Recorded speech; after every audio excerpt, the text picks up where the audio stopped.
রাজকুমারীর নীলাঞ্জনা ও নীল পাখি। একদা ছিল এক সুন্দর রাজ্য, নাম চন্দ্রাবতী। রাজ্যের চারপাশে ছিল ফুলে ভরা উদ্যান, স্বচ্ছ নদী আর সোনালী আলোয় ঝলমলে প্রাসাদ। এখানে মানুষ সুখে শান্তিতে বাস করত। সে রাজ্যের রাজকুমারী নীলাঞ্জনা বসে আছেন বাগানে। হঠাৎ গাছের ডালে বসে ডানার ঝাপটায় এক উজ্জ্বল নীল পাখি। তুমি কত সুন্দর! কোথা থেকে এলে নীল পাখি? আমি সাধারণ পাখি নই, রাজকুমারী। এক জাদুকরের অভিশাপে আমি এই রূপে আবদ্ধ।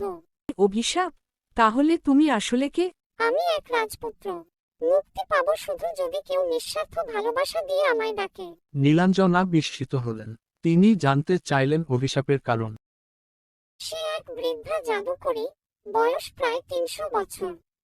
অনেক আগে রাজ্য থেকে তাকে বিতাড়িত করা হয়েছিল, কারণ সে ক্ষমতার লোভে মত্ত ছিল। আমি তাকে বিয়ে করতে অস্বীকার করি।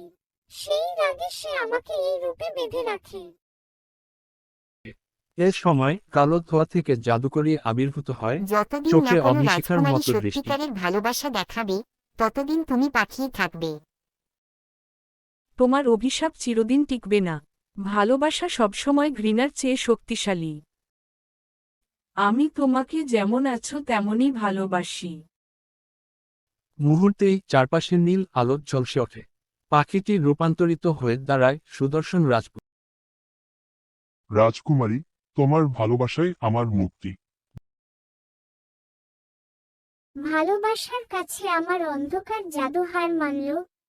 বলেই ধোঁয়ার মতো মিলিয়ে যায়। রাজকুমারী নীলাঞ্জনা ও রাজকুমার বিয়ে করে সুখে শান্তিতে বসবাস করতে লাগলো।